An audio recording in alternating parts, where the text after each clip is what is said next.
Hoje a gente vai destrinchar um negócio fascinante. Como é que um único evento, lá do outro lado do mundo, consegue criar uma reação em cadeia gigantesca que bota fogo nos mercados financeiros globais? É uma verdadeira história de causa e efeito, só que em escala mundial. Bom, vamos direto ao ponto. A pergunta que não quer calar é essa aqui. Como é que uma tensão que acontece num lugar específico pode se espalhar com essa força toda? Para entender isso, a gente precisa seguir o rastro do dinheiro.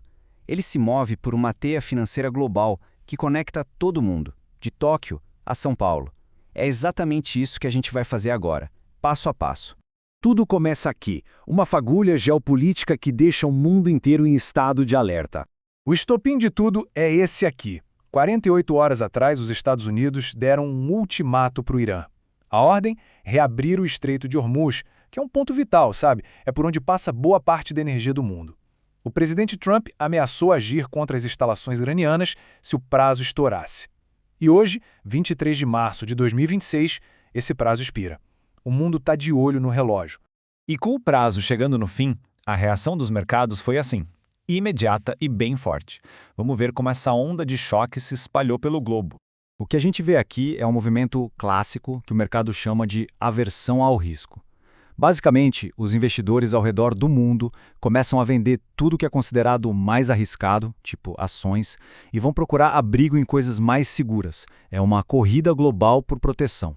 E esse slide aqui mostra o contágio em tempo real. Não importa para onde a gente olhe, da Ásia à Europa, o sentimento é um só: venda. O Nikkei no Japão, o DAX na Alemanha, até os futuros americanos, tá todo mundo no vermelho. É um sentimento de venda que se espalhou geral. Agora olha que interessante, os mercados asiáticos foram os primeiros e os que mais apanharam. O Nikkei do Japão, por exemplo, caiu 3,72%. E por que isso? Simples, o Japão depende muito da importação de energia. Então qualquer ameaça ao fornecimento de petróleo, como fechar o Estreito de Hormuz, atinge a economia deles em cheio. Tá, então a pergunta que fica é, se o dinheiro está saindo das bolsas de valores, para onde ele está indo? Vamos seguir esse fluxo? Bom, o primeiro destino é meio óbvio: energia. Com a ameaça de faltar petróleo no mercado, o preço do barril tipo Brent sobe mais de 1,5%, batendo quase $114.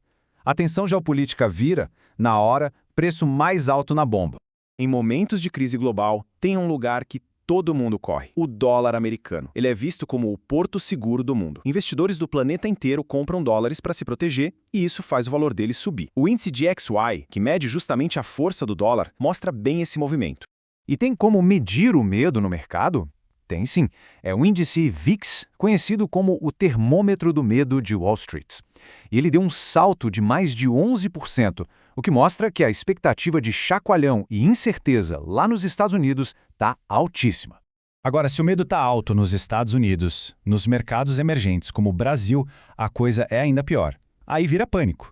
O VXEM, que é tipo o VIX para esses países, disparou quase 20%. Isso acontece porque, na hora do aperto, esses mercados são vistos como muito mais arriscados. Por trás de toda essa correria, tem uma força central que está meio que regendo essa orquestra toda do mercado global. E essa força são os títulos do Tesouro Americano. Vamos entender isso aqui direitinho. Treasuries nada mais são do que a dívida do governo dos Estados Unidos. E eles são considerados o ativo mais seguro do mundo. Então, na crise, todo mundo corre para comprar. É a lei da oferta e da procura, né? Com mais gente querendo, o preço sobe. Pensa num leilão. E quando o preço do título sobe, o rendimento que ele paga, a taxa de juros, cai. E é essa taxa que vira a referência para o custo do dinheiro no mundo todo. E aqui está a conexão direta com a gente. Essa busca desesperada por segurança lá nos Estados Unidos funciona como um imã, sugando dinheiro de mercados como o Brasil. Os investidores vendem ativos brasileiros para comprar dólar e isso coloca uma pressão gigantesca na nossa economia. Então, vamos dar um zoom agora e ver como essa tempestade global toda está chegando aqui na praia no Brasil. Aqui no Brasil, os problemas que vêm de fora se juntam com os que a gente já tem. O dólar mais forte deixa a dívida externa do país mais cara. Essa fuga de capital para fora tira dinheiro do nosso mercado. E aqui dentro, a expectativa de inflação já está subindo, o que pressiona o Banco Central a aumentar os nossos juros, a Selic, para 12,25%. É a famosa tempestade perfeita. Beleza. Com tudo isso acontecendo, como é que um operador de mercado, um trader, pega essa análise global toda e transforma numa estratégia prática para o dia a dia? Vamos dar uma olhada no que seria o mapa de guerra. Para o índice da Bolsa Brasileira, o WIN, o cenário é bem pessimista.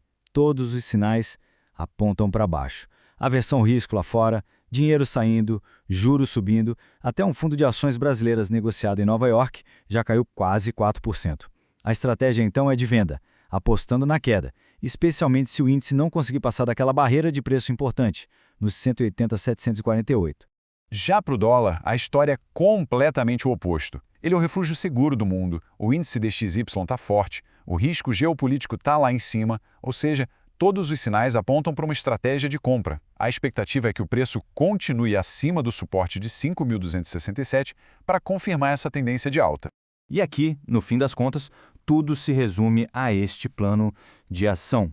Toda aquela análise complexa, geopolítica, macroeconômica, tudo isso é resumido numa estratégia bem clara e objetiva. Para o índice, o viés é de venda. Para o dólar, o viés é de compra. E cada um tem seus pontos definidos para entrar, sair e saber a hora de pular fora se a coisa não for como esperado. Mas, claro, a incerteza ainda está no ar. Essa citação de um relatório de análise resume bem o clima do momento. O risco de gap é gigante. Gap é quando o mercado abre num dia com um preço muito diferente do fechamento anterior, sem dar chance para ninguém reagir. E ninguém quer ser pego de surpresa por um pulo desses. Isso tudo nos deixa com uma última reflexão. Num sistema tão conectado, tão frágil, o que acontece no exato segundo em que o relógio zera?